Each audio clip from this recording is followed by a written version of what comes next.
history hounds and melody maniacs. Prepare for a symphonic showdown, a scandalous sonata, a film that'll redefine your perception of every note ever composed. Unleash the maestro.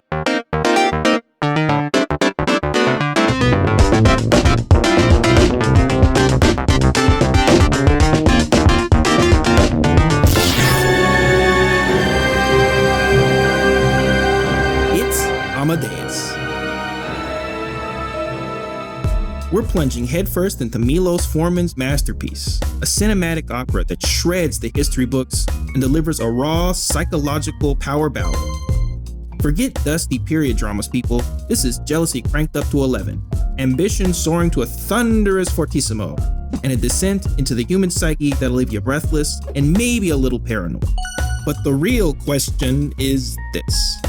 Does Amadeus still conduct that perfect storm of drama, or has its operatic intensity lost the beat over time? Amadeus starts with Salieri, an old dude in a mental hospital in 1823. He's confessing to a young priest how he wrecked Mozart's life. Salieri was the Holy Roman Emperor's court composer, thinking he was the musical Mr. Olympia, soaking up all that Vienna love, building that musical mass. Then Mozart showed up, changing everything, like a total natty wonder walking into a pro-circuit competition. He tells how his father would never let him play music as a child. He claims it's a miracle when his dad dies joking at the dinner table, letting us know who he is instantly. Salieri was like a bodybuilder who had dedicated years to sculpting his physique through physical, rigorous training and discipline in the musical arts. He meticulously honed his craft, composing masterful pieces that earned him the favor of the emperor. Vienna revered him. However, the arrival of Mozart, a natural prodigy, was like a genetic marvel, effortlessly outshining a seasoned competitor. Despite Salieri's own intense training regimen and his devout commitment to perfecting his symphonic prowess, Mozart's innate talent allowed him to surpass Salieri with apparent ease. Mozart's talent was like God-given natty gains, pure and effortless. Salieri couldn't accept it, especially after Mozart dissed him right off the bat, showing zero respect for Salieri's hard-earned mass. Mozart, this immature genius, was vulgar, but his music was pure gold. No edits needed.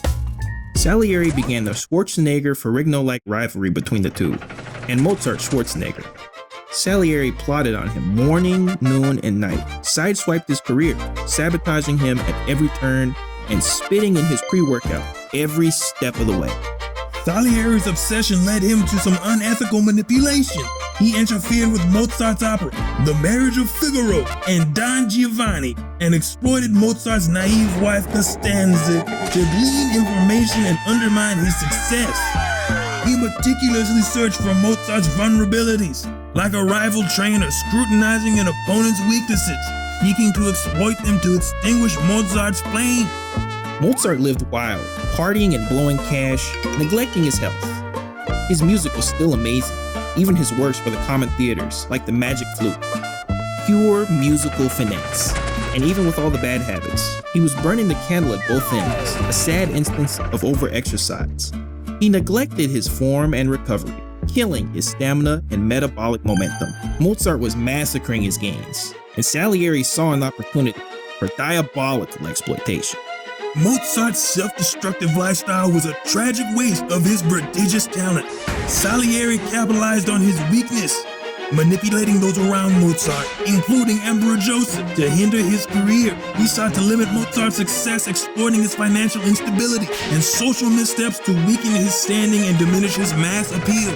Salieri, seeing Mozart fading, tricked him into writing a requiem, pretending to be a masked figure, his dead dad. He planned to steal it, a final pilfering of Mozart's genius, a sneak diss to God. This final act of manipulation was Salieri's desperate attempt to usurp Mozart's legacy. A blasphemous act fueled by unchecked envy. He used the black mask image from Don Giovanni to manipulate Mozart, attempting to steal the very divine inspiration that fueled Mozart's genius. His divine pomp. But Mozart died before finishing the Requiem, burned out. Salieri is left with nothing, just regret, and Mozart got a cheap pauper's burial, a sad end for a musical legend who went too hard. Salieri became the patron saint of mediocrities, a tragic figure, forever overshadowed by natural talent, a man condemned to forever be a spotter to greatness, but never get up under that bar and defy gravity. He was left with a final L, a lifetime second-place finish, forever gazing upon Mozart's superior mass, a testament to the futility of envy. Salieri tried to outflex God and lost. Don't be trying to steal someone's games, bro. It'll just end in tears, like tearing the gooch of your soul, a painful reminder of your own limitations, and a real ego death. Our director, Miloš Forman, knew how to lift a story, man. He took Peter Shaffer's play, a play that already had some serious dramatic weight, and turned it into a visual and auditory feast. He wasn't afraid to add some creative muscle, you know? Exactly. Forman understood that history, while fascinating, sometimes needs a little enhancement. A little cinematic creatine, if you will. He wasn't afraid to curl the truth a bit, to make the story more compelling, exaggerating aspects of Salieri and Mozart's character and inventing the entire premise of this musical blood feud. And the production value, forget about it. The costume designers and set decorators really went beast mode on this one.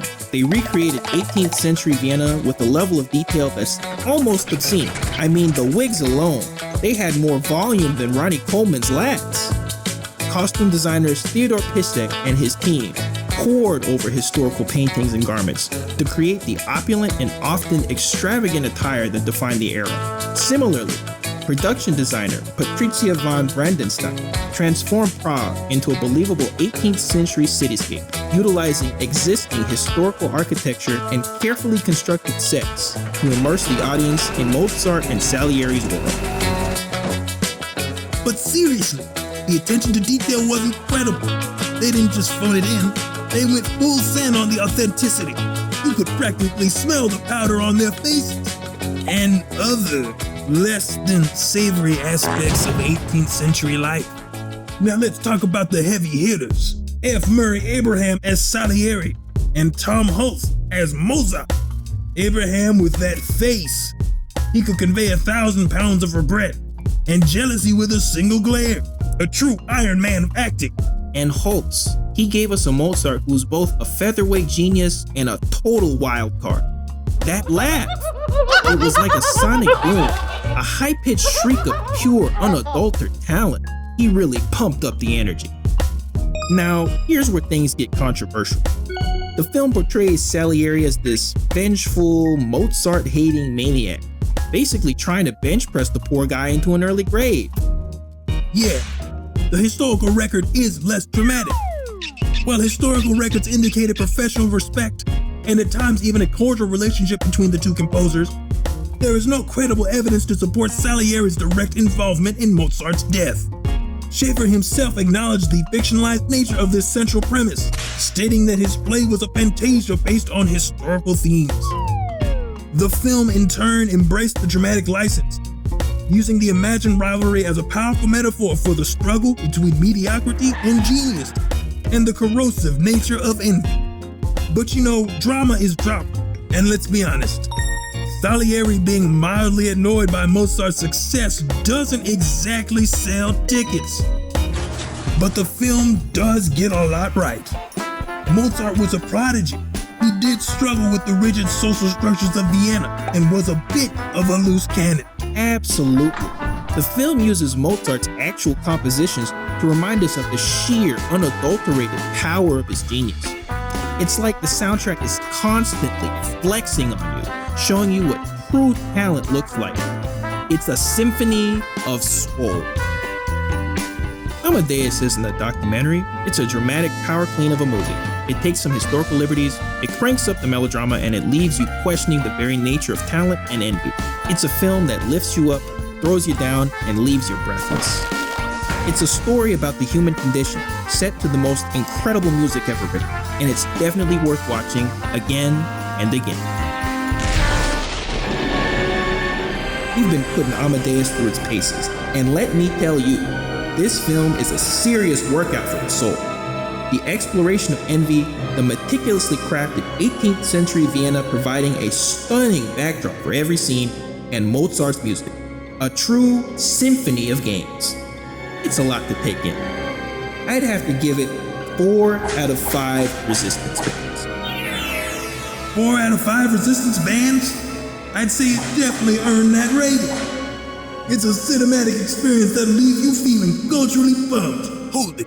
You think we done just because we gave you the baddest film critique known to man and let you slide without getting a film-inspired workout routine, punk? Quit playing around and receive this high-powered fitness knowledge for your ass. All right, you aspiring piano wizards and concert hall heroes. Let's face it, mashing those keys takes more than just a twinkle in your eye and a yearning in your soul. Your delicate digits need strength, people. Imagine trying to play a thunderous Rachmaninoff piece with the grip of a newborn kitten. Tragic. So forget those dainty finger stretches your grandma showed you. We're going hardcore. We're talking about fingertip push-ups. Yes, you heard me right. We're channeling our inner rock climber. But instead of conquering that granite, we're conquering that ivory. Think about it. Now the nitty-gritty. Start gentle. Maybe just try holding yourself up on your fingertips for a second. Feel that tiny tremor? That's the magic happening. Work your way up to an actual push-up. Think quality over quantity. Keep your body straight, like a well-tuned piano string. Lower yourself slowly, feeling the burn in those soon-to-be legendary digits. Push back up. Do a few of these sets, and soon your fingers will be less like fragile twigs and more like tiny, powerful hammers of musical destiny. You'll be able to play those rapid scales without cramping like a chump. And who knows, maybe you'll even develop the finger strength to open up that pickle jar and close it back up again. Too much damn salt. All right, my magnificent musical denizens, we've been diligently working those finger muscles, turning them into tiny titans of the keyboard. But let's be honest, you can't expect to play like a prodigy fueled by nothing but frantic energy and the occasional greasy ham sandwich. Your body, my friend, is the ultimate instrument, and it depends on premium fuel and proper maintenance. Put the Venus nipple down.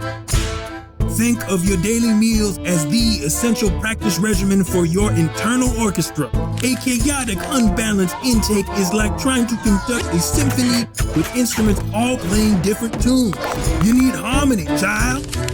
Lean proteins are the diligent section leaders rebuilding those hard-working finger muscles after a particularly challenging etude.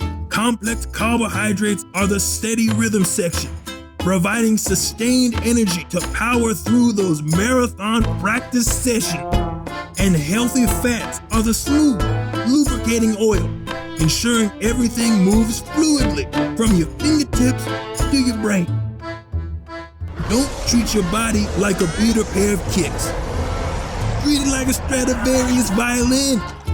And just as a prized piano needs regular tuning, your body craves recovery. After you've conquered a particularly thorny Bach fugue, and your fingers feel like they just ran a decathlon, you need to let your system recharge. Imagine trying to play a delicate Chopin piece with hands still buzzing from yesterday's digital boot camp. The result, a cacophony, not a serenade. Sleep is your dedicated roadie crew, quietly repairing and rebuilding while you dream of standing ovations. Don't skip on these vital hours. A strong neck is important for many reasons. It helps athletes withstand impact, aids in maintaining proper posture, and contributes to overall physical resilience. Bodybuilders often train their necks to support the heavy loads of shoulder workouts and to create a balanced physique. And you need to be able to wear a powdered wig that is big enough to block out the sun. A wig so luxurious it's practically a sail, catching every gust of wind and threatening to topple you over with its sheer decadent weight. Think of the envious stares, the whispers. How does their neck endure such cultural refinement as you confidently display that magnificent piece? So let's adapt some boxer and bodybuilding training. We'll focus on exercises to help you maintain a regal posture and promote controlled head movement. You'll need a weight. Start light, 5 to 10 pounds. We're building a foundation of power, not risking injury. Lie on a flat bench, head slightly over the edge. Place a thick towel on your forehead to cushion the weight. Position the weight plate on the towel. Stabilize it with your hands. Flex your neck. Lower the weight at the bottom. Pause for a split second. Feel the intensity. Explode back to the starting position.